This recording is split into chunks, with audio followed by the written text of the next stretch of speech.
Freedom over fame. Freedom over cycle stays the same.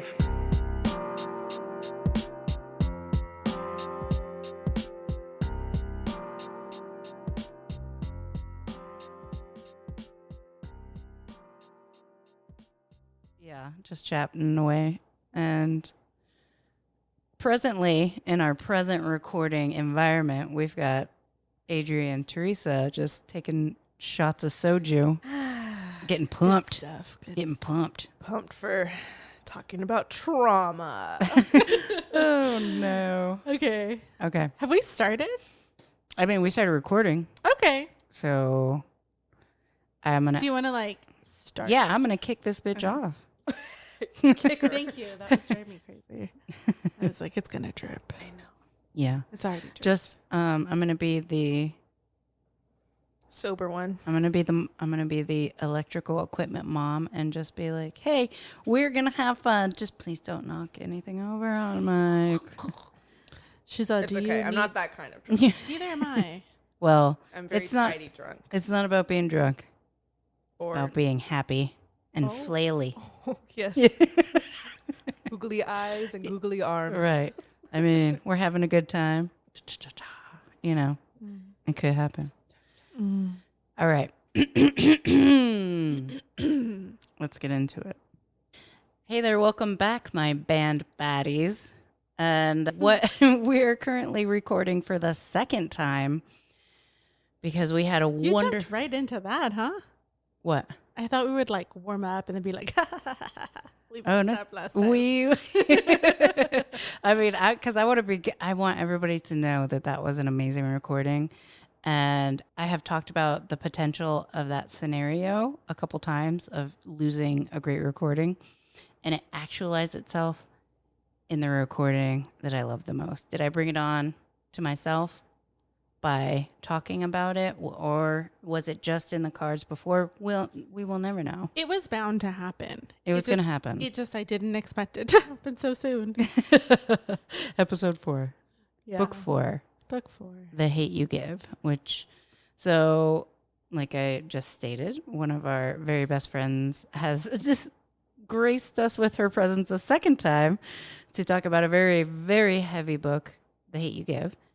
And we had a wonderful time recording with her last time. I hope that this time when I go to edit, I can hear her because we had a bad XLR cable, guys. So...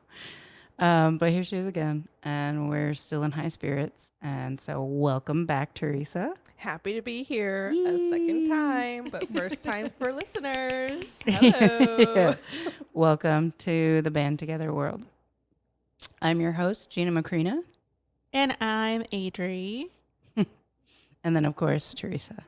Hello. All right. So this week we did The Hate You Give. It's a young adult novel by Angie Thomas. It was published in 2017, and the book explores the life of a 16-year-old girl named Star Carter as she's kind of living between two different worlds, and she goes through something super traumatic kind of early on in the book.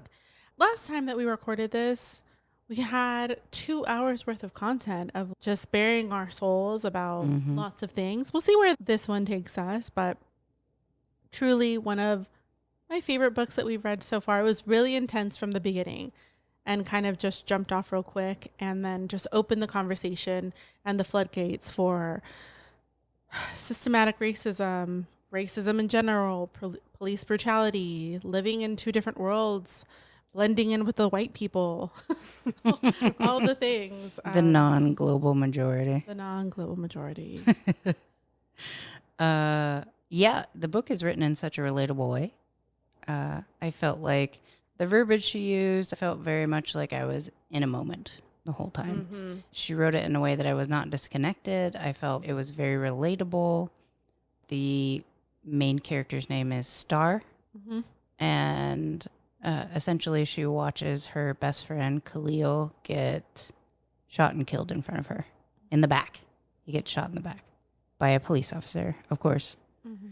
And that event happens very soon in the book. So from that moment on, the whole book tackles different like stars processing that and the ripple effect that that causes in her life. She's already witnessed another one of her friends get shot, which I think is an important detail that I guess even while I was reading the book, I didn't think of it as such an important detail, but it really does contribute to a good amount of like PTSD from Definitely. that. You know, what was I think it said she was like 8 or 7. Yeah, something like that. And they were out like playing outside, and then her best friend gets shot right in front of her face. Right.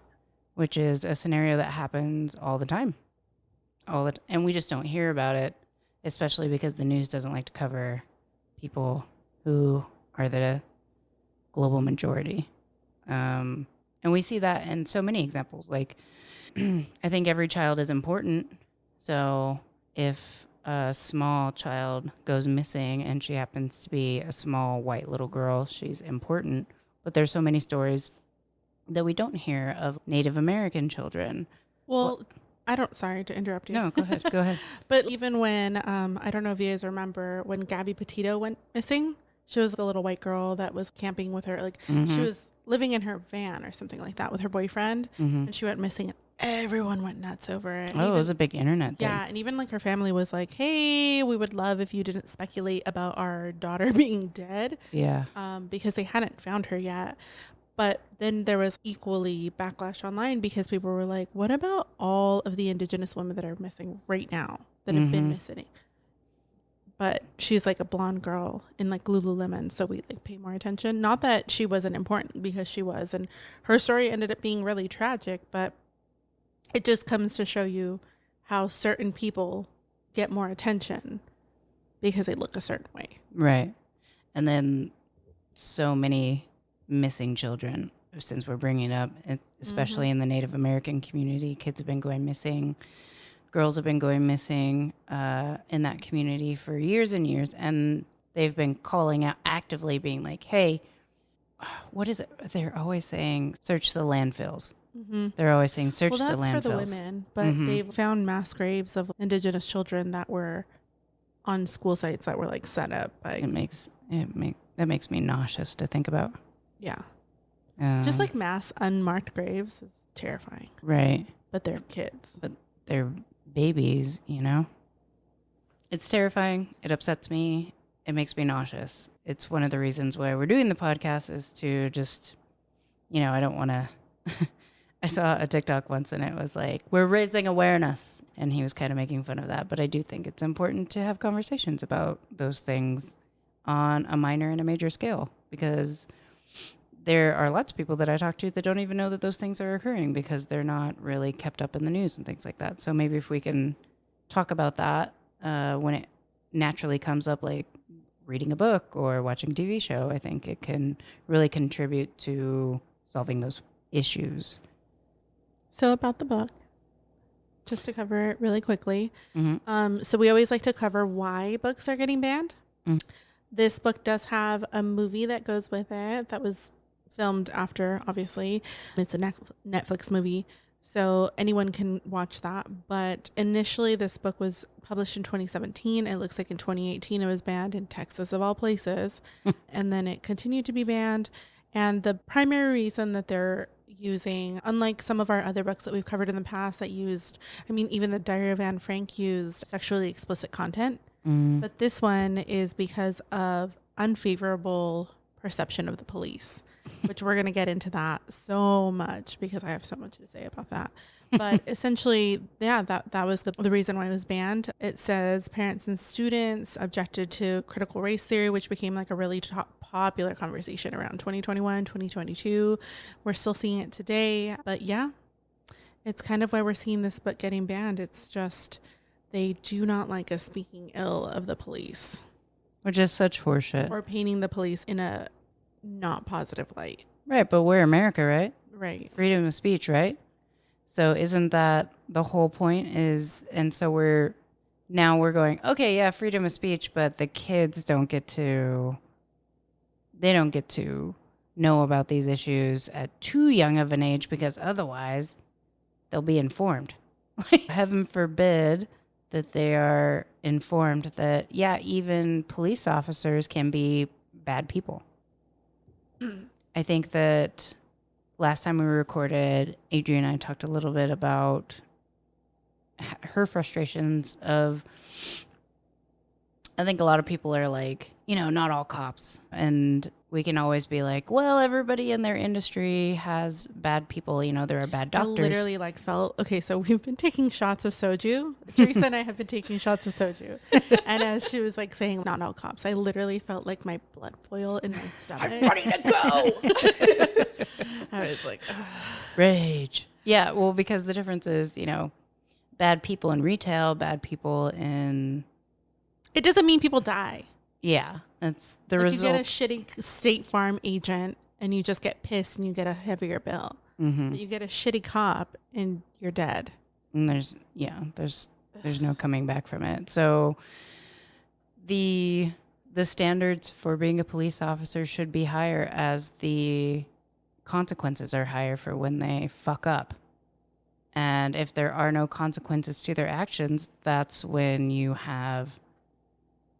That's what we're dealing with right now, we've got LA cops that are notorious for having gangs within their police departments. There's cover-ups that we all know about. We all see body cam footage of them abusing their power. And then I think that hasn't been, since George Floyd, and then along in the 90s, Rodney King just happened to be caught on video getting the living dog shit kicked out of him by 5 or 6 cops. And then he sued the shit out of the police department. So then the taxpayers, I want him to have any compensation that he needs. But we all talk about all the time is their consequences are our money going towards the victim. But we have not a lot of control over the said punishment over them fucking up. So I got to pay for it, but I don't have any control over the rectifying action. It makes no sense. I'm just shaking my head. Sorry, this is a podcast. I know It's visuals aren't there. Well, I'm all asterisk. Theresa shakes her head. Asterisk. Aggressively. Aggressively. Would you like to say something or should I first? No, you go ahead. Okay. Yeah. Yes. We constantly see the police do things, and then we, the taxpayers, foot the bill. Foot the bill? Foot the bill. Front the bill, Front I the believe. bill. We foot that bill. We foot it real good. We front the bill. Sometimes we even shoe the bill. Okay. When shit goes bad. We recently saw the body cam footage of a police officer who was responding to a girl getting run over by a fellow police officer, and he's caught on camera going, yeah, just pay the fucking family off. She was of low value or some shit like that. Yeah, she was only 24, so she's of low value. Just give him $11,000. Right. And I'm so someone on TikTok, I have no idea who, so I'm so sorry, but they did a fun little deep dive into that officer who said that. And he had been responsible for $2.2 million worth of lawsuits towards his police department. Oh my gosh. Right. At that point, you're a liability. Yeah. And again, why are you still there? I, as a taxpayer, have no say over whether or not you are staying on the force. That's a faulty system. And this is where I get really annoyed and really pissed and really just not even willing to listen to it anymore, where people are not all cops. And I've played this game for so long. We've played this fucking game for a long time. All of us, I don't know about anyone else out there, but at least for me, 2020, and it's before 2020 and after 2020 are two different worlds to me. But before 2020, I went to a CrossFit gym. I was part of the CrossFit community, which if you are part of the CrossFit community, it's super military based, super firefighter, law enforcement, heavily infiltrated. So I was around people all the time who had either served in the military, were officers, were firefighters. And I really wanted to believe not all cops. I wanted to believe that was a real thing. And the book touches on it because Star's uncle is a police officer. But we see the difference between, I know that's a fictional story because her uncle at one point gets in a fight with a fellow officer because they pointed a gun in his niece's face, you know, like no, fuck this. Like, this is wrong. But how many cops do we see out there where just, again, just like the whole not all men, but if you're sitting there and you're watching something happen and you're not proactively working towards a solution and you're just going like, yikes, I'm not going to out my fellow officer, then fuck you. You're part of the problem. That's just how I feel. I'm just not willing to have anything outside of that, because if you're not, where it's 2023, if we're not actively working towards a solution, we're part of the problem. That's all of us and everything. Yeah. And people are dying as a consequence of... People have been dying. Right. People have been dying. There was a woman in Florida this week that they found hanging from a tree, half naked, and the police officers were like, suicide. Well, I think, and I don't want to reference it too many times, but the first recording I had mentioned that with my stay in Mississippi, I felt a lot for the Black community there, because that was and continues to be a really, really racist state, and has a really, really racist, deep-seated racism lives there. And there's still the remains of just outward racism there. Small towns that still have like old segregation things, you know, and maybe it's not enforced, but they're still like present. The culture is very, very polarized. It's really hard, I think, for a Black person to thrive there. They've got a lot going against them just because of how they were born. And I do think that people still get lynched there. And I think that there's a lot of things that happen in the South that the majority of America is not aware of, because you have to think of it like, we're in LA, we're in California even. And so we're one of the most progressive states, and there's still racial friction here. But you go to a Mississippi or in Arkansas, and you go to an actual one strip town. And I'm talking about, you drive down the street, you see a firehouse, you see a bank, you see a school, a playground, a grocery store, and maybe one other business, salon. And that's the town. And so and a police station.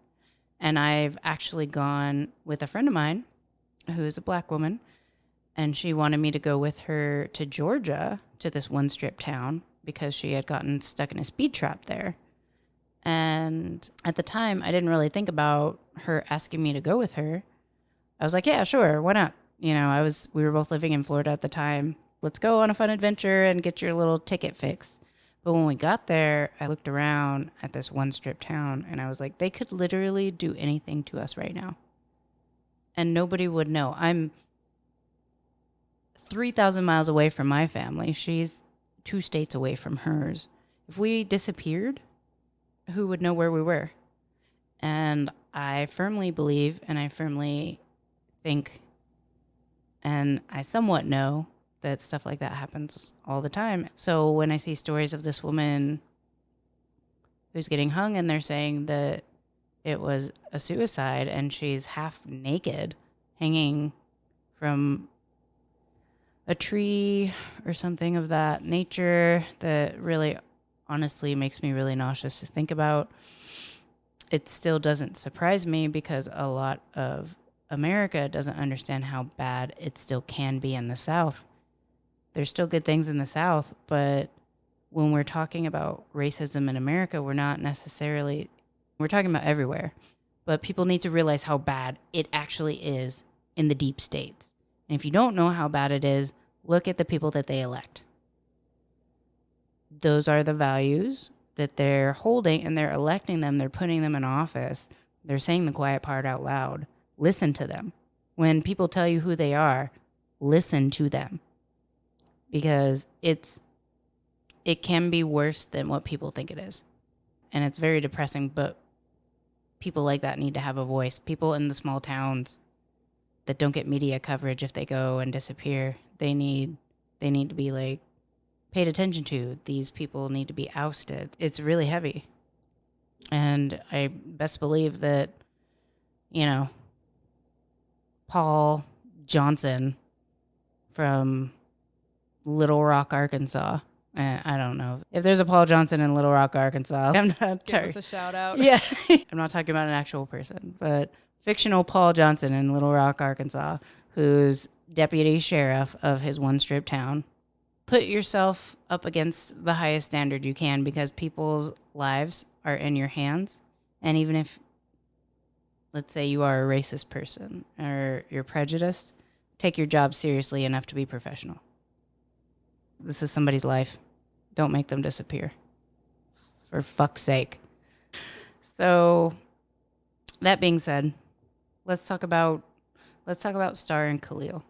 And while we were reading this book, what were your guys' take on those two characters? How did they make you feel? Watching Khalil's journey, unfortunately, was very short, but the most impactful character in the book, as he was the character that kicked everything off for Star.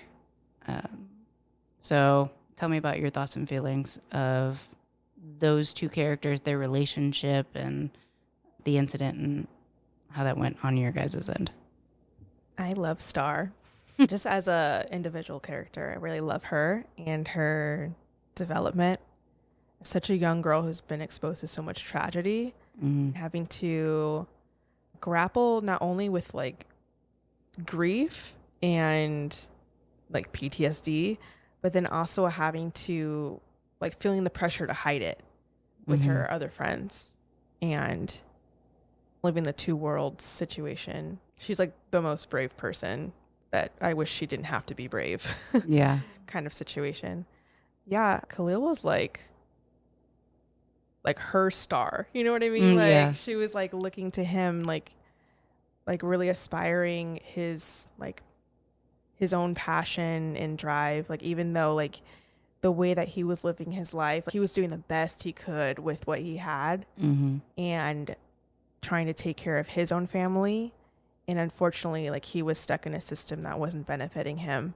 And her having to recognize that, just so many deep levels of like oppression and just the sick cycle that a lot of people have to live through, unfortunately. And I feel like he ended up being such a motivating part of her journey to have a voice, not only so publicly that she ended up doing, but within her relationships with her other friends, having to stand up for herself and speak her own truth and be who she is with no fear or shame.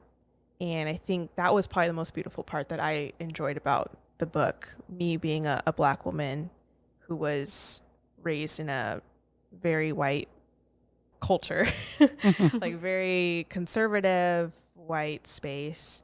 It's hard to be yourself and to even know who you are in that space.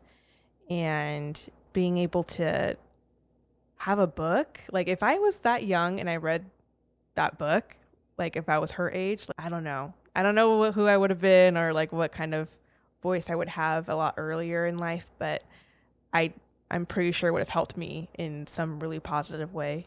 So yeah, I really love Star. She's my homegirl. Did you have anything, like any person, place, or thing, we'll say person, that you could relate to like a Star as you were growing up? Or did you feel more isolated? Or were you Star? Probably not growing up. Yeah, most of my life, I was the only other like Black people in my life were family members. And then like very few people in between, like just the majority of living life within a very conservative Christian space. It was predominantly white. And so I didn't really have too many examples outside of those people. Yeah, I guess it's kind of sad to think about. Yeah, well, yeah. have you ever thought about that? Not really. Our first time. Yeah, I mean, because That's a big deal. it is. Yeah. That's a really huge deal. Well, Yeah. And I started totally separate situation, since for those of you who are just tuning in, I think what kind of turned me on to that question was actually when we read All Boys Aren't Blue. He had a really fabulous quote, and I read it out loud during that podcast, and I would just butcher it right now. But basically, he was saying that it's so important to be able to see yourself in others or in a community. And if you don't have that at all growing up, and for obviously me being white, if you're just tuning in, I'm a white woman, Theresa is a black woman, and Adri is a Mexican woman. Me being white, I saw myself everywhere. Everywhere. Every TV program, every commercial. Even where did we go? We went to go shopping to go get some makeup. And I believe we went into a Chinese beauty store. Or was it Korean? Oh, it was a Korean beauty store. Okay. So we went there, and I even saw so many white faces in their advertising. And I even mentioned it to Adri. I was like, why are there so many white faces here? You know, these are Korean products. And it's just another example of even a Korean-run store catering. We're in LA, so I guess there's a good amount of white people No, here. it's just that other cultures have aspired, and the white aesthetic is like the standard of beauty. Right, which Like I can't petite stand it. button nose is the most adorable thing, which Jeanna does have. But that's not indicative but that's not indicative of most other cultures, you know? Yeah, well, and also there's a really interesting theory that's going on out there, which is America's fascination with, how do I put it? Basically, the standard of beauty has become a look of a little girl. So like a small button nose. Yeah. And large eyes. And But regardless of moving into that realm of beauty, it's still always been like whiteness, you know? Right. Which, I mean, just coming from me, it's the most boring form of beauty. It seems basic. I mean, my end. mom to this day is like obsessed with Princess Diana. Yeah. She thinks she's like the epitome of beauty, you know? And like the one person I dated when I was in high school who had like blonde hair and blue eyes, she was like, marry him and have his babies. Okay. Because no, but it's encouraged because you're like, then you're whiter. Right. And Theresa and I've had this conversation where our proximity to whiteness sometimes gave us the illusion of safety, and Until it wasn't there. until it wasn't there anymore. And things have changed. Things have really changed. And Yeah, post 2016, man. yeah, Mm. it's just been a different world that we live in. It's allowed for books like this to thrive. It's allowed for All Boys Aren't Blue. It's allowed for just even if we look around, and Coachella this year was like, headliners were like Bad Bunny and Becky G doing a Selena cover. Like, that's progress. That's something I haven't seen, but it takes, and the last time, again, we don't want to reference it too much, but the last time Jeanna kind of went into this, a little bit of a monologue about how this book was like catered to white people and how black people don't need this. And we agree, but also I just can't. I can't. We're just not in a world where they are no longer the global majority, and the world doesn't have to cater to white people anymore. And I'm so tired of having to explain that to people. Yeah. So I don't think that the book caters to white people. What I was saying was that it probably gave white people a full scope and perspective while we are reading it. Because most white people, it's one thing to just write about a girl who is black and her experience in a low-income neighborhood. It's another thing to write so intelligently that you explain things without having to black and white. This woman, this girl has to appease the white community when she goes to school, and then she has to appease the black community when she goes home, and that can be a really hard thing for her to go through, and they're two very different worlds. And I don't think that a certain percentage of the global minority would know that if they didn't have something to read and put themselves there.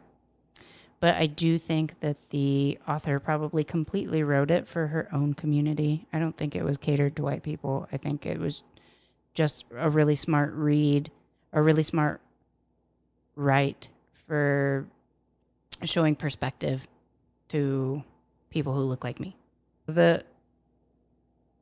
Did you have anything else you wanted to add about how Star or Khalil made you guys feel? Do you? Because I had not a thought about them. No, I know that Theresa really loves Star, and I do love Star. And I know that we had mentioned how you had kind of paralleled some aspects of your life with Khalil in like terms of the things he was willing to do for his mom. But I really liked Maverick. Like Maverick was my homie. I loved him throughout the whole book because he's really been through it, but still wants to stay in the community and also is willing to put his life on the line to like help a fellow person out who he's like a younger character who's like getting caught up in the same shit. And he's like, all right, you want out? Let's help you, you know? So, and to me, Maverick, I think we all kind of resonate with different characters for different reasons. Maverick kind of reminds me of my brother in certain ways, like not to that extent, but definitely like to some extent, like he's had his run-ins with the law. I have my feelings about that. And yet he still is like one of those people that if he's pulled over, he's like, yes, sir. Yes, ma'am. And I'm like, you're such a pussy. What was his run-ins with the law? Briefly, you don't have to bust him out or anything.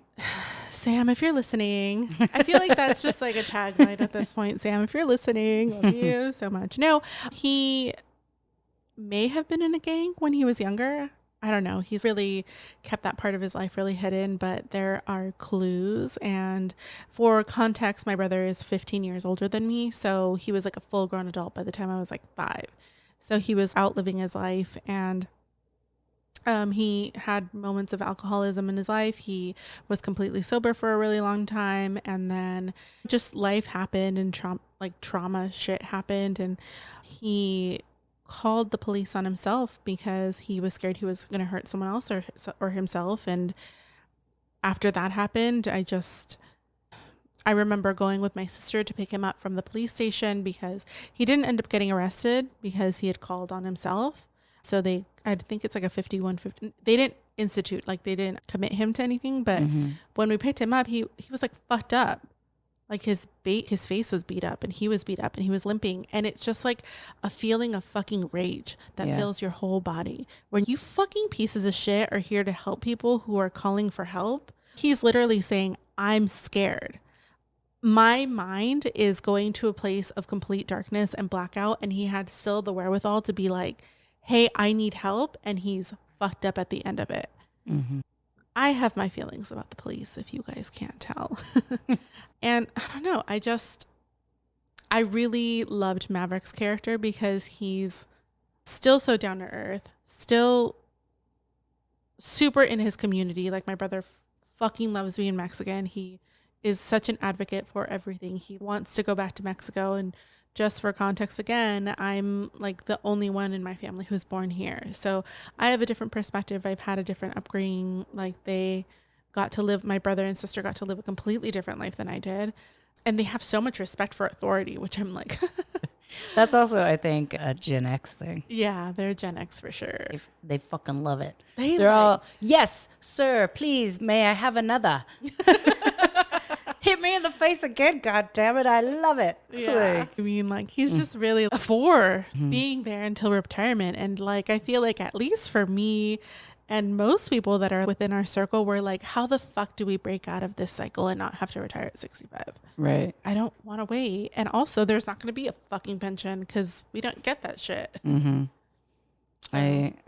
It's definitely, I feel like the Gen Xers drank a lot, like too much of that Kool-Aid, because most of them, not all of them, one, they have a lot of boomer mentality, but then oh my God, what? It's really bad. Yeah, it's really bad. But to the point where they're like, yeah, I got my ass whooped when I was a kid and look how well I turned out. I'm like, all right, Jim Tanner. Gen Xers, they were running around listening to Metallica and stuff, right? Talking about Master of Puppets, talking about Enter Sandman. Or we'll talk about other communities that are listening to like Bob Marley, Jimi Hendrix. And you even get into it like the really early hip hop stuff like the Jay-Z's and all that. That's my family. Right. So they're listening to this stuff, or Tupac's that are really like anti-establishment. And then they're also going, yeah, but I mean, sure, did my parents beat my ass when I was a kid? But I totally deserved it. I definitely deserved having that black eye. I was being a little shithead. I deserved physical and mental abuse. They really drank the Kool-Aid. They loved the sauce, and they have a really hard time, at least in my experience with Gen X's, they have a really hard time stepping away from that mentality. They're clutching onto it for dear life. I literally watch like my older family members becoming boomers in front of me. Like we were the worst transformation. I'm like, don't do it. No, like for reals. Like I just last weekend went to brunch, and the waitress was taking like a little too long with someone's drink, and they were like, excuse me. And I was like, hey, we're all just having a good time here. And they're like, well, when you get to my age. And I'm like, oh, no, I don't think so. It's the same amount of time. Yeah. I think we don't snap at. Maybe we overcorrected as millennials, but I'm the millennial who like will clean up the table and stack the dishes and be like, okay, thank you so much for your time and patience with us. You've seen me do it. Right. Well, and then also, especially boomers they're always guilty of this, as they're always calling everybody disrespectful, rude. None of us have any morals. We're all out here just running rampant, eating our avocado toast. And then they're the rudest. They're so rude. They're rude to anybody below them. Yeah. They're rude to anybody below them. They're rude to every customer service people. And obviously not everyone, but as a generation, fuck those guys. Like, they have no leeway in their mental capacity or their beliefs, to the point where if you bring to them facts, literally a scientist could go up to them and be like, look, the oil companies had their own scientists, and they said in a report that the oil that they are processing, drilling, putting out into the earth is affecting it. And they're all, no, it's not. That's fake news. And that's how deep into the sauce that they are. And you can't fight with that. That's why I just want them all to die. I'm not joking. Okay. It's time for you guys to die. Your earth fucked us up. You fucked us over, and then you, to this day, Mitch McConnell your way through life, blanking out on the issues that we're going to have to deal with. It's not even me. It's not even me, Adri, or Theresa. It's not even our generation. It's not millennials that are going to have to fix this. You need to apologize to Gen Z and Gen A. They're going to have to fix all the bullshit. And millennials didn't overcorrect. We only kicked this shit off. Again, Gen Z, Gen A, they're going to have to actually save the earth. Because the earth's the only thing that matters around here. Yeah, sorry, we're tired. Yeah, we're so tired. We can't afford shit. We have to lie down. We've been browbeaten since we were born because we just didn't want to scream at each other. We were like, hey, can we give hugs instead of punching us in the face? Can we try empathy? And they were like, you're weak. Yeah, they're all, you're just weak, and it's the pussification of America. That's what I've heard. I'm all, fuck you guys. You can't even talk about your feelings. You're telling me that I'm weak. You can't even cry. You guys are, you're no tear ducts. Yeah, like you can't even cry comfortably without calling yourselves a pussy. What kind of fucking mind fuck is that? So yeah, I do want all the boomers to die. Get out. So back to the book. Something that we wanted to bring up, something that I wanted to bring up, because again, it was a discussion that we had in Lost, and I thought it was super important. was we probably should have had a trigger warning at the beginning of this, given how many sensitive topics we're talking about, with people being killed and police brutality and racism and all of us dying because the earth is going to blow up into a ball of flame. But I remember something I thought was super interesting that you brought up was that you had actually not been exposing yourself to a lot of content glorifying police brutality or just the struggle of the Black person's reality. Yeah, for sure. Yeah, even when you asked me about, oh, do you want to join the podcast? I had to pause and reflect. Like, this is a solid, good book. Like, I definitely don't regret being on the podcast to share the few thoughts I have about this book, because it is very important. But yeah, there's a lot of media that is centered around the struggle of the Black people within the Black diaspora.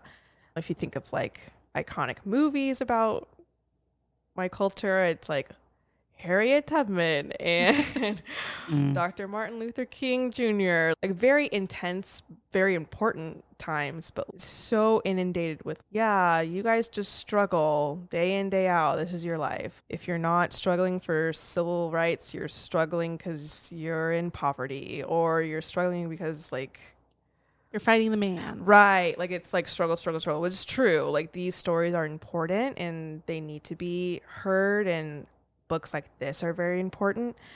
But I was at a point years ago, it was probably during 2016. Everything goes back to everything goes back to 2016.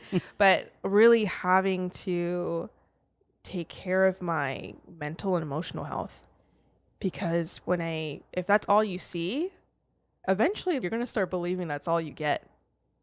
And it's not true. There's so many beautiful stories within my culture and my people, and so many positive contributions. And we bring so much value into the world because we're just humans wanting to live good lives and be good people. So it's definitely worth reading this book, because I feel like it doesn't really end like this is who we are. Like it ends up being very inspirational. Star finds her voice. Maverick is a badass. You know, like there's just so many things.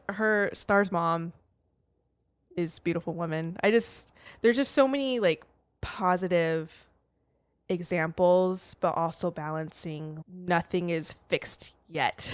Right. There's still so much more to do, but gosh, there's so many good people that are going to make it better. The book gives me that feeling. But yeah, I have to be careful with news stuff that comes out. I remember there was a time where people were reposting actual footage of police cams, and I just couldn't. Like I had to just stay off of social media for like good days until like things blew over, because I just couldn't do that to myself. I've seen too much.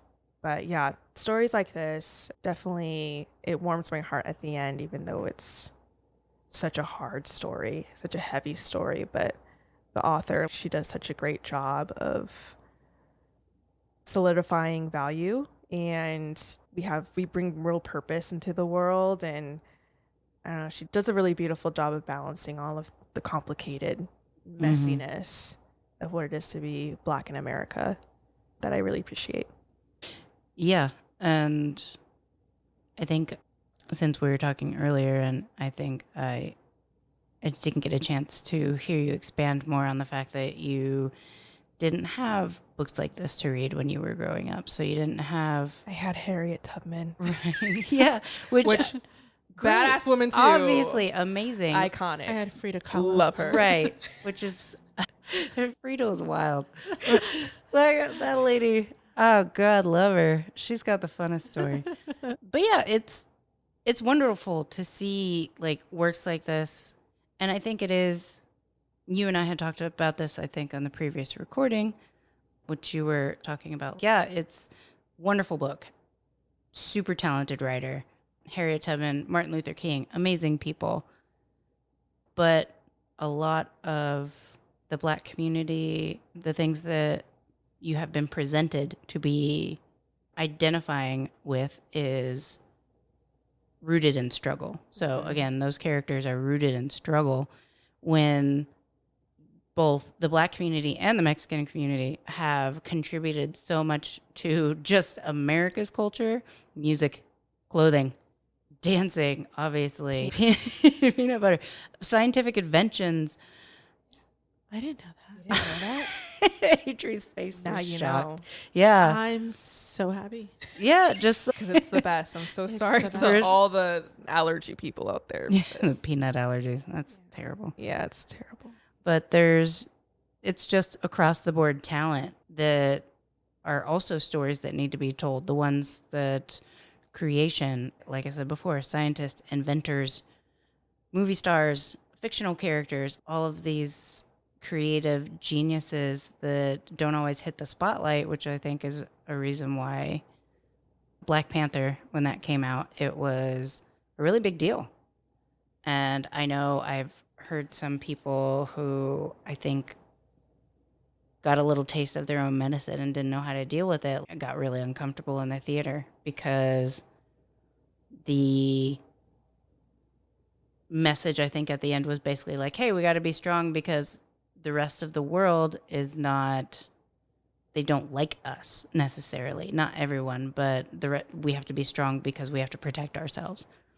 And I know of people who had an issue with that and took it personally. And I'm like, the white community has not done anybody any favors as far as making anybody feel included. Adri, what's your favorite Disney movie? The Little Mermaid. As the whitest of girls. But that's what you had. What was the alternative? No, like literally like a year ago you asked me, I don't know, like something along the lines of, did you see yourself, or like, how did you feel growing up and watching things? And I hadn't even thought about it. Like it wasn't until she asked me that I was like, oh no. No, I didn't identify with anyone. Mm-hmm. I didn't live in houses that look like, is my favorite thing about movies. I like growing up was like, they were always like, oh, so-and-so is like sneaking out of their house. And I'm like, you could fucking never in a Mexican household. Are you kidding me? No, that's not going to happen. Or like, oh, I'm just out and about with my boyfriend. With who? Where? How old are you? At 25, I was still like, hey, I'm going to be home at 11. Yeah, right. Maybe I'm being dramatic. But, you know, I didn't see myself in movies or TV growing up. It just didn't happen.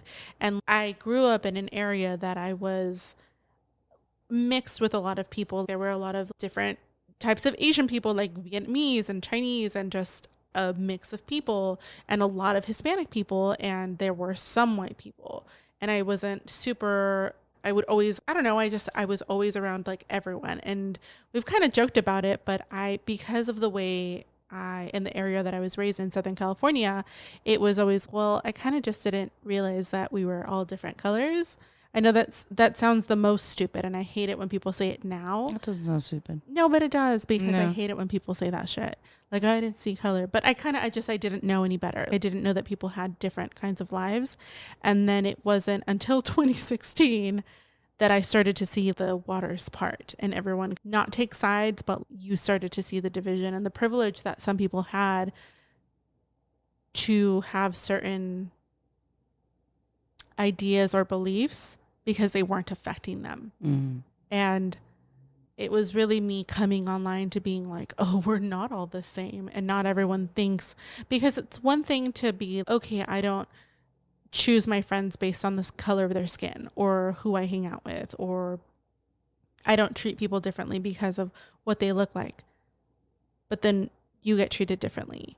Mm-hmm. And that's when things change. When you go, oh, well, we're not all the same. And you don't see it the way that I see it. Mm-hmm. And then that's a really hard awakening at 25, 26, 27. How old was I in 2016? How many Where years are we ago? now? Yeah. We're almost 2024. How many years has it Okay, been? 27. I was 20. I literally, my marker is 25 years old for everything. Mm-hmm. But yeah, so I didn't see myself growing up. I didn't see myself in media. There wasn't a lot of that for me. And it wasn't until talking to you that I was like, it's probably really smart that people start to filter for themselves what they take in, because I doom scroll to this day. And I just take it all in, and then I internalize it, and then I feel it all, and then I'm covered in rage. It's true. It's too much energy. Yeah. And it's just smart on like a physical level. So if you do, even if you've done any research on water, like, everybody knows about the theories, or hopefully everybody knows. If you don't, they have backed studies saying that if you just put a word on your water bottle, like hope or love, it affects the composition of that water. It affects the energy that water puts out. So you put hate on water, and that also affects it in a negative way. And the same thing is happening when you're taking in certain content. Like, your body is made of water. Your body is like an energetic being. So if you're not filtering the things that are coming at you, that just goes into you on a cellular level. If you're doing it early in the morning, it's going to go into your subconscious, because that's when your theta waves are all the way live. So let's say you wake up at 3 a.m., you doom scroll, all that negativity goes directly in your subconscious. And then you start seeing things more negatively. That's how you start to feel. It affects your psyche. It's so important to learn the lesson of filtering, or at least the right time and place to consume general violence. Yeah, and that goes down to even fictional movies. That's just how I feel about it. I'm going to put the word rich on my water bottle. You should. No, I see what happens. I do that. Like, I will put grateful, love, maybe if I want to be skinny. Maybe, but I'll throw that out there. And you can find $1 randomly. Yeah, or healthy. Yeah, or abundance, like whatever. Right. But yeah, it's really important to filter that stuff, and so much wisdom goes into that practice. So I guess that being said, that's kind of why I like Maverick. I know I'm going back to him, but that's why I like Maverick, because Star is like the star of the show. And she does find her voice at the end, and she does become an activist. But he's like the OG activist. Like, he's the one who gives his kids the 10-point program of the Black Panther Party. And he teaches them very young, right? Totally. And I didn't know it, and so I have it pulled up from Wikipedia because we have the internet. And this was established and created in 1966. That's fucking wild. That's so long ago. And honestly, a lot of this feels like things we would want today. Like, number one, we want freedom. We want more power to describe the destiny of our Black and oppressed communities. We still want that. Mm-hmm. We want full employment for our people. Like, just basic fucking rights. These are basic human rights that they're just asking for. Okay, by the way. We want decent housing fit for the shelter of human beings. Mm-hmm. I want that right now. We just want a backyard, dude. Yeah. Like, I don't know. I'm so tired. I'm so tired of having to think of how depressing it is to live in the United States, and how often I have to deal with the fact that I'm unlearning everything I've learned from kindergarten or preschool about what the U.S. is, because it didn't turn out to be. The American dream is not a real thing to me. It doesn't exist anymore. The police are not here for us. They're here for control, in my opinion. I don't believe that they're here for us. And I just feel like we're living in the end stages of capitalism, and it shows. The biggest takeaway for me is a book like this can give people the inspiration and the voice to start to look at the world around them and go, yeah, no, I don't want this to be like this, and create more and more activists. Because I think we're at the tipping point where the more activists we get, the more involvement we get from, it's going to be Gen Z and Gen Alpha, Gen A. Mm-hmm. But we need more of that because we can't keep going down the path we're going. We're running out of resources. We're running out of everything. We're running out of patience to keep living the way that we're living. It just is not doable. Well, something's got to break. Question, just to go back. When do you think the American dream, theory or motto or whatever died? Was it 2016? No, I don't think it was ever meant for sustainability. Like, I don't think it was ever possible to keep that going. I think it was dead on arrival. Hot take. How so? It was based on consumerism. Mm-hmm. The American dream is a house, a nuclear family, so 2.5 kids, a new car every couple of years, and all the greatest and latest and bigger and better is always great, right? So it's just based on consumerism. It's completely based on individuality. You're competing with the people around you. It lacks community. It lacks resourcefulness. So I think it's a real possibility that we could live that way forever and always get bigger, better, larger without supportive community, without investing into our personal development, without investing into each other. Oil and fucking fossil fuel that we were just consuming. But it dried up pretty quick. Mm-hmm. By the 70s and 80s, there were already scientists that were going like, this is not going to last a long time. And we just refused to hear it until today. There are still scientists this year that were strapping themselves to fucking buildings to try to get people to listen. The scientist rebellion. Mm-hmm. Mm-hmm. But, Yeah, I mean, I agree with you. I also think that the American dream was also dead on arrival because it never included minorities. Oh, God, I didn't even... See, and that's how much I don't think about it. I'm like, I don't know. Yeah. I imagine like a white girl with a perfect bob and flipped out edges. She's blonde. Right. She's got yeah. I mean, if the American dream is to be able to come to this country and achieve your dreams, right? If you put in enough, quote, hard work or what have you. But we are not an equal opportunity employer. We're not. Mm-mm. And in that aspect, the American dream was never a thing. So all the Trump supporters that are all maggot out, make America great again. But for who? When was it great? For who? We took people's land, and that's present in Southern California, Texas, that's all Mexico, basically. Hawaii, we just totally we just went and hung out there long enough and then called it ours.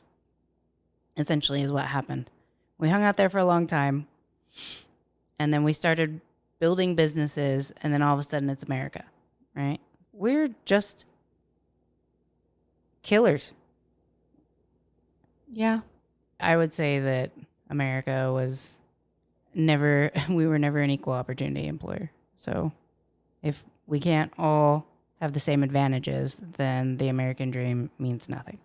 Kind of circling back to what you said earlier about Khalil, about me relating to some of his story, is though obviously I've never had to worry about getting shot in the back, or I never have worried about cops when I've gotten pulled over, not one time. His story with his mom, who is a drug addict, and then the reason why he ends up turning to selling drugs was to help Even Stevens, a debt that she had racked up. I never had to go through anything like that, for sure. My mom had gotten sober when I was 12. But when I heard his story, and then as it unraveled throughout the book, I was like, it would be so easy. We love our mothers so much, no matter how terrible they are to us, no matter how old you are, you're always gonna look for the best in your mom. I mean, she's the one that gave you life, whether you realize it or not. Your relationship with your mom affects everything you are. And so going to bat for your mom, I don't think the three of us would hesitate if, like, our moms called us right now and said that they need. I know my mom, if my mom called me right now and she lives in Northern California and she said, hey, I'm about to fight this woman, I need backup, I would be like, I gotta go. But no matter what she's done, she's my mom. Like, she's my mother. So I'm going to want her to be safe and taken care of. And so I really related to, sometimes you do bad things, quote unquote bad things, which selling drugs is a bad thing. I'm not arguing that. But how do you judge an impossible situation? How do you judge the fact that his mom could have been killed had he not worked off her debt? That's an impossible situation. So how do you judge that? And I can see myself, if things had been different, and that's why I try not to judge anybody and their journey. If things had been different, I could see myself being in a very similar situation, because I love my fucking mom. And my grandmother told me that she was on drugs when I was 7, and I looked my grandma in the face and I was like, you're a liar. But I seen her shooting up dope in the bathroom the day before. But that's how much I love my mom. I loved her so much I would lie to myself. Anyway, just Khalil was the character that got my heart a little bit. But one of the funner topics, I think, is when Star punched Haley in the face. I think that's when the book really got, I would say, laughable to me. Maybe not laughable, but I was so elated when that happened. I think it was hopefully a moment for all of us when we were like, yeah, motherfucking fuck Haley. Haley was a bastard. She was a dick. Sometimes you gotta check your friends. Yeah, or cut them out. Realize they're not your friends. Yeah, or cut them out. Mm-hmm. If you haven't read the book, Haley was Star's friend that she grew up with, and Haley was white, and then she started, or Haley But is. her fucking mom knew. Her fucking mom knew. Moms always know. I love that conversation that Moms they had. always know. Because I've had that conversation with my mom where she was like, that's not a good friend. And I'm like, you don't know anything. Like, you think you know everything when you're like 14 or whatever. Right. And then she's a bad friend and she punches her in the face. And I love that for her. I loved that for her so much. I was really happy when that happened. Because her friend was a dick. Yeah, she had like unfollowed her on Tumblr. Look. I'm gonna say this, and I digress, but I'm gonna say it. I was not a part. I didn't even know Tumblr was popular. What? Yeah. I'm a Tumblr girl. Yeah. What do you mean? I didn't even know that people went on Tumblr like that. By the time I hit What Tumblr, did you think Tumblr was? I didn't even know what the fuck it was. I was out in the oil refineries. Yeah. I was out in the oil refineries. Just living outside of the internet. Yeah, pretty touching much. grass. Yeah. I was working 12 to 16 hours a day. I didn't know what the fuck a Tumblr was. I was working too. Yeah. Blogging. Oh my God. Yeah. Do you want to know the most disgusting thing? Okay. I'm interested. I love Tumblr, but I was deep into an eating disorder. Oh. Tragic side of Tumblr. Was Tumblr an eating disorder situation? It was an anything you wanted it to be disorder. It was if you had a community where you thought you were a fucking fairy, you could find or a mermaid. Or a mermaid. You could find the community for you. But there was a specific subsection of Tumblr where people would just basically post their inspiration photos, and it was all thigh gaps and tiny waists. And I reblogged the shit out of that. And I would literally go on Tumblr in the morning before working out and look at pictures and be like, okay, if I can just look like that girl. And then I would eat nothing and I would work out for 3 hours a day. That sounds gratifying. It was awful. Yeah, I meant it sarcastically. Yeah. Yeah, it's the rough part of Tumblr. But even in Tumblr, I never saw a fucking Mexican girl. They were all white girls with a tan that I was reblogging. Oh, no. Just saying. It's true. I believe you. I'm going to be truthful. I think I went on Tumblr once and it was late in the game. And I only saw a picture posted maybe and some words. No, people That's would basically it. Yeah. Is It was just blogging. Yeah, not you describing a blog. She's it was so weird. There were just words and pictures. Crazy. I literally saw one and I was like, this is not the place for me. And I left. They gotta go. Yeah, I was like, I'm out. This is not interesting. Reddit gets me. Like I was really into Reddit for a little while, but I missed Tumblr. I missed it. Yeah, it flew right over my head. Yeah. And so when they were talking about Tumblr in the book, I was like, people used to communicate? Oh, it used to be like a Yeah. whole thing. Like- You would have a blog. So like oh my God, I wonder if it's still up. I hope mine is not up. It's up, of course. If you didn't take it down, it's because up. I think we got emails like a long time ago being like your account's getting disabled for like inactivity. I'm pretty or sure some my shit. MySpace is still out there. No, it's not. It could be, and it was legit too. I So coded you the could fuck just out of that. relate to the story that Haley took Star off of her top 5 8. on MySpace. 8. MySpace. Oh, it's 8. was I didn't 8. have MySpace, so I'm just shooting a number. Teresa. I wasn't allowed. Was it your top 10? No, it was top 8. Top 8? Yeah. Who Such picked a that? weird. What was the guy's name? Tom. Tom. Tom, what's your The guy in the white t-shirt. what's your big idea here? Everybody's friend, Tom. So that's the significance, I think, in the book. Like, Yeah, like she unfollowed. I mean, I get that, like on a Yeah. basic level, right? Because everybody does that during friendship fights. You unfollowed me. You took it to an immature level, like, and things like that. So, I'm still salty if people unfollow me on Instagram, even though I haven't posted shit on my grid since 2019. And I'm like, oh, cool. You don't want to follow me anymore? I don't really check anymore. yeah, It's please been post. That's pre-COVID. it's been a couple of years since I've actually checked who does and doesn't follow me. I don't have But an there was a Instagram. while there that I was like, okay, it's cool. What hurts your feelings about it? Nothing really anymore. But Yeah. at the time it was just like, oh, well, like that's how we communicate. And you don't.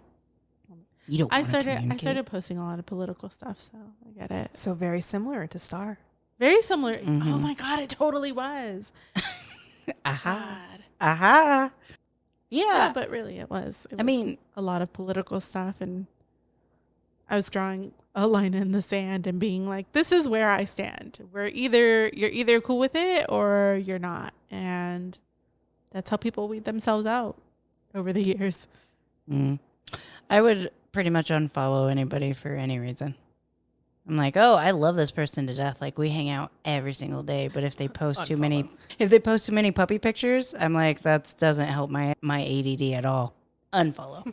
I cannot take that kind of consistency in my life. Unfollow. Or like just silencing their story or some shit like that. I Like, silence a lot of stories. yeah, and that's the polite way. That's like the acquaintance way.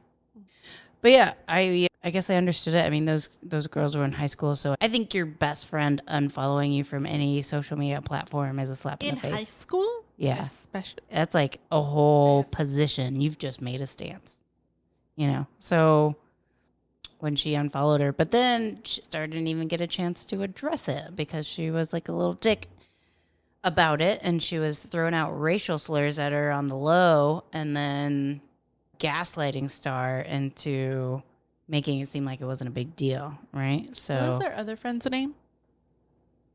Mara. I don't remember.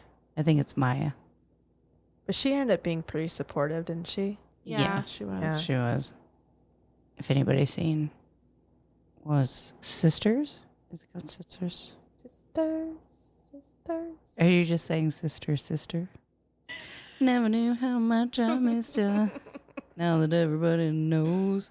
T and Tamara still look good. They look great for their age. Solid. Beautiful. I mean, we're probably about the same age, but they're killing it. They're killing the game. Whatever they're doing, it's working. Maya, we'll figure it out. Let's call her Maya. I think she deserves a name. It was Maya. All right. So yeah, the third friend is Maya, and then she separates from Haley as well, which we were all happy about because Star definitely needs some backup. Ooh, I have a question. How did you guys feel about Star having a white boyfriend in there? Oh. Theresa. I'm triggered right now. Because I thought that was really interesting. I understand the symbolism of played a big part in Star's life and how it brought up like a lot of content in the book, and a lot of conversations, especially towards the end when they were in the car driving around during the rebellion and then The protest, right? rebellion. The rebellion. Star Wars. I so badly The want a rebellion. stormtroopers are coming in. Yeah. Catch my flank. But, you know, so I get his character and stuff, but I also was like, it's very interesting that they did give her a white boyfriend. And I think that brought up a lot of conflict in her life in the story, but also, did she need to have a white boyfriend? Did she need to in the story, or did she need to? What do you mean? In the story. Like, do you think it was too much? It was like too pandery? I don't think it was too anything, because obviously I'm a huge fan of the book, so I don't want to say that character was a misstep, but I don't know. Did it? I think it makes sense. I think it made sense. Okay. Yeah, like she lives so much life like outside of her community in a predominantly white school. So it was just like eventual. If you're going to meet someone, you're probably going to meet someone that is white. I just relate to that because that's what I grew up in. Mm-hmm. Like a lot of my friends were white growing up because that's who was around. Right. Like, what other choice? Yeah, so it just made sense. She could have had a boyfriend that was like from the community, but she didn't spend a lot of time in her No, she community. didn't. She was in a school far away in this fairy tale Well, land called the suburbs. I do remember she said that there was, I think, one other kid at her school that was black, and he was, other than her brother. Mm-hmm. And everybody always asked her if they were going to get together, which is, she was like, Just because. just because we, like, there's two of us doesn't mean that Yeah. we're automatically going to pair up. Mhm. So that makes sense. Of course, if that's who she's surrounded with, who else is she going to date? I guess there was also that hint of like her and Khalil being romantic. Mm. And I think that also brought a lot of complexity to the storyline for them because she like loved him. Like they took baths together when they were younger. So, and then she ends up dating a white kid from the suburbs and not being able to tell Maverick. And that was like a big struggle. It made sense to me. Mhm.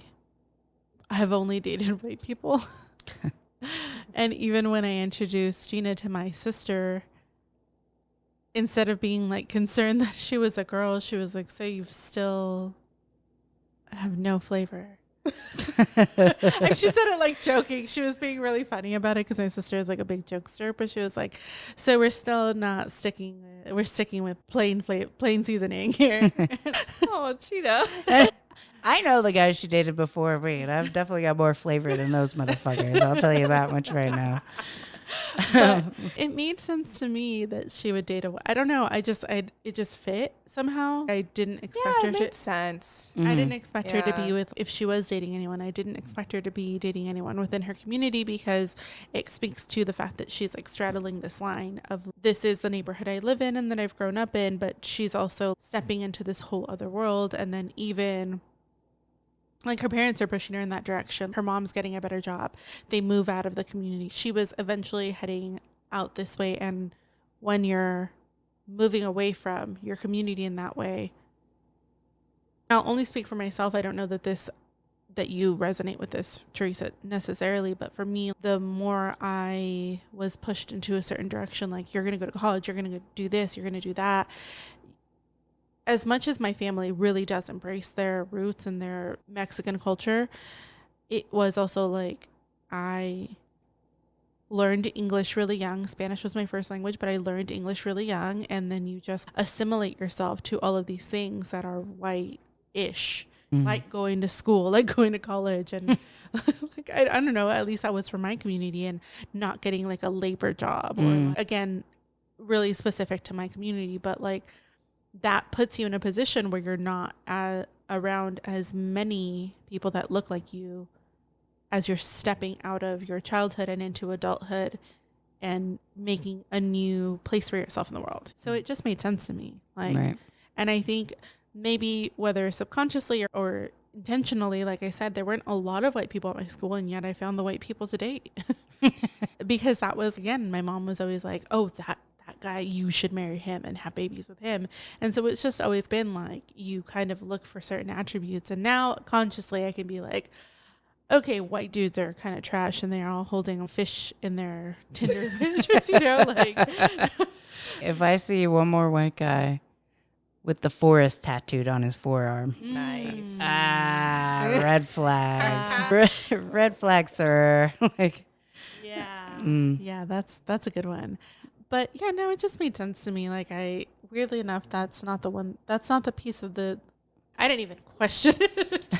Same. I feel like it just expanded on the complexity of her situation because it's not like she was like anti-white. You know what I mean? Yeah. Like, you couldn't pin that against her because no, I mean, she had friends. She was falling in love. She was as immersed into the community as she could be. She was a very loving girl, you know, to everyone. So I think it just expanded so much more. Oh, what's going to happen now with this relationship based upon like finding her voice and wanting to protest? Is her partner at the time, is he going to be supportive? It brings about a lot more really realistic concepts.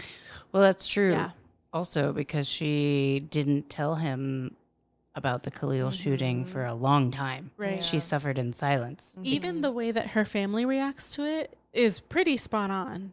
Like, where because it was pretty accurate, at least to my experience of how I've introduced people to my family, and they're just great, but they don't hate them, you know?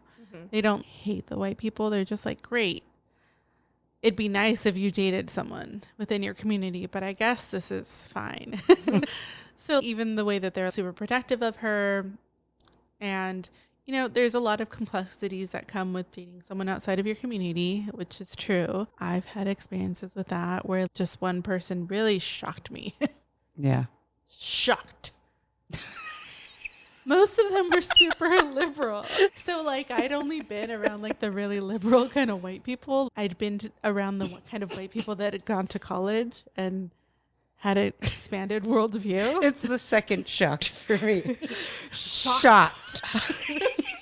No, it was just, like, being around, like, dating a white person who I just assumed was as progressive as every other white person that I'd ever dated, and then finding, like, a MAGA 2020 hand. What the fuck is a bracelet? God, I was gonna say a wrist thing. A wrist thing. Like a bracelet, like the ones that come in the mail after you've donated to Donald Trump. Oh no! I found one of those, like the Live Strong bracelet. like the Live Strong bracelets, like the little plastic ones, and it was just like MAGA 2020, and it was like a movie. I was like, it's coming from inside the house. The call.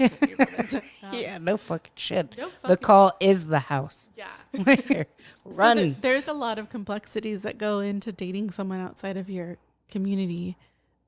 And I think they covered it in the best way that they could, because if they had made that the focus, I don't think it would have been as impactful. Yeah. Just her relationship. And she's young too. Yeah, it's not it was like the perfect amount. I think what they addressed with her boyfriend, his reaction, like her family's reaction to him, and then his reaction to her, like being hurt that he didn't know about Khalil, and then being involved in the protest. I think it was like perfect. Like really a really good picture of what that can feel like. Yeah. Have you ever dated a white person? I don't want to talk about it. But did you find a MAGA 2020 bracelet? I definitely didn't. Oh no. I'll tell you about it off mic. Yeah, For our that's fair. Patreon That's listeners, fair. just kidding. Yeah. Just even then I won't. Yeah. Even then. No, but my parents, my mom is black and my dad is white passing. I say white passing because he still has seasoning in him. But yeah, during summer he tans really well. But yeah, but he's white passing. I relate to Star so much, how she balances between two worlds, because that was literally like my inner self having to balance between two ethnicities. And not really.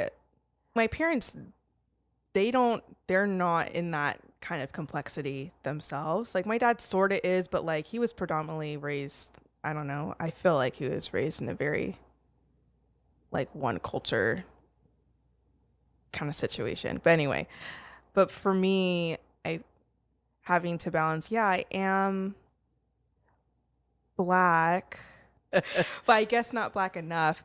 And then I What makes quote you unquote sound white, but not white enough. Yeah, there's weird shit about being of the culture, I feel like, on both sides. what can I ask? What makes you say not black enough? What does that mean? That I feel like was imposed not by the black community, but I think it's because I didn't grow up surrounded within the black community. I feel like some of my other later down the road, I ended up developing a lot of great friendships, sisterhood within some black women. But that was like way down the line, like college.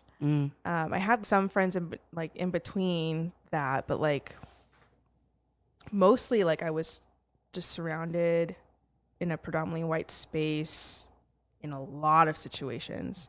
So I felt like I missed out a lot on just, I don't know, being a part of the culture, quote unquote. But I am the culture because of who I am. I contribute in my own unique way. But I think at the time, I felt like being black meant such and such a thing. But that was what media was describing. What, like a stereotype. yeah, it was a stereotype. Yeah. And I wasn't like fulfilling that. So I felt, oh, I'm insufficient in blackness. Right. Kind of thing. I've since have grown so much in that, in my own identity. But at the time, I don't think my parents knew how to guide me in identity stuff because they didn't have to deal with all of that. Like they knew who they were in their own individual selves, but then they created this soup of a person that carries a lot of different complexities that they didn't hold themselves. That's why I feel so strongly about Star, because it felt like such a outward example of what I felt inwardly for so long, of having to navigate different spaces and then trying to figure out like my own identity within that. And in the end, I was like, I just am who I am. Yeah. Yeah. Period. You know, and what I contribute is cool and valuable and beautiful in its own way. And I think that's what she ended up finding for herself too, which is really cool.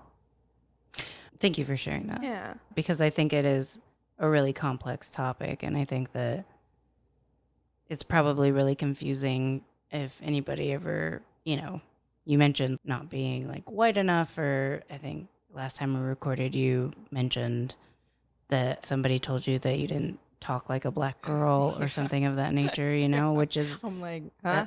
That's a mind fuck right there. What does that even mean? Aggressive stereotypes, like, right. Oh, you're not fulfilling what I have seen or heard through, whatever they were exposed to. Right. And they thought, oh, this represents everyone that looks like you. Right. And you're not fulfilling that. So that's kind of weird.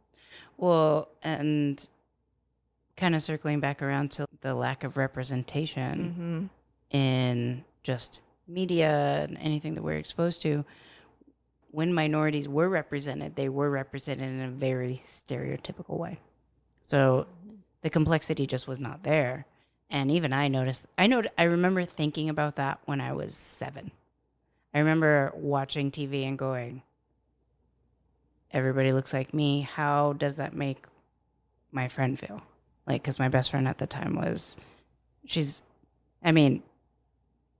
presenting black, but black and Chinese.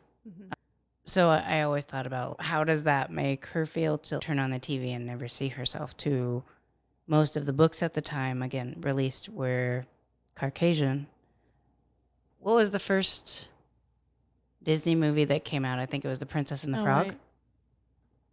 Well, if we really want to go back, that represented, it would be the live version of Cinderella with Brandy. Oh my God. And people flip shit about that. I still flip shit about it. Oh my God. In a good way. In a very good way. Yeah. Yeah, I have the VHS. Do I have a VHS player? No, but it's a treasure that I will hold. Oh, that's got to be somewhere. That's got to be on YouTube somewhere. Oh, for sure. For sure. It's got to be on Disney Plus, right? Yeah. They just celebrated like 20 or 25 years since, I think it's maybe 20 years. Like recently, like last year, I think. So I think it was like a Disney Plus. They did some kind of special that I don't have access to because I'm poor. I'm internet poor. You just gotta get a password. Princess and the Frog was very iconic too, though. Mm-hmm. Very iconic. And a lot of people from the white community flip shit in a negative way. Why? I don't remember that. You weren't around the assholes that I was around then. Because, to this day, people were flipping shit about The Little Mermaid. Well, yeah, we just lived through that, but The Princess and the Frog doesn't make any sense. Yeah. I mean, The Little Mermaid doesn't make sense to me either because people are fucking assholes. It's a mermaid. And she's literally gorgeous and She has could the be voice of an angel. Purple for all we give a shit. She's a fucking mermaid. She's not supposed to be any specific race anyway. Anyway, but aside from that bullshit, because it's similar to Black Panther, even if the issues are addressed, because a lot of white people have never experienced the reversal of that situation. So it's it is triggering to a lot of white people in rooms that I have been in that have triggered a lot of conversations. Things like Princess and the Frog. Oh, so now we have to make princesses black? I've literally heard somebody say that. It's aggressive eye roll. Yeah, aggressive. And it deserves a lot more than an aggressive eye roll because that's the first thing that comes to their mind. Or, oh, now we have to pretend like all the white people in reference to Black Panther. Oh, now they have to say that all black people or all white people are the enemy. And I'm like, historically we are. Like, historically that is an absolute truth. I feel like people who are uneducated and unempathetic, if your first line of feelings is defensiveness, then you've got some stuff to sort out. You've got some books to read.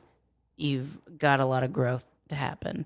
The reason why I'm sitting around and like I hear my own girlfriend talk about her family, not really being like, okay, I guess white is okay, or like, or I guess we'll deal with it. Yeah. Or just Theresa talking about like wanting to completely avoid the subject altogether of dating somebody who's white. Still will. So I'm gonna stick and move away from that situation. But the reason why it doesn't offend me is because one, it's completely warranted to have any weird feelings about white people in America because we've done that to ourselves. Every decade, we double down on these issues and it can get a little bit better, but then we see shit like Roe v. Wade being flipped over or Jim Crow and shit like that. And it's disheartening. So for anybody who's offended by stuff like that, I'm completely aware that white people can be assholes. And so it doesn't... Can be? Yeah. But I love you though. Yeah. I know you do.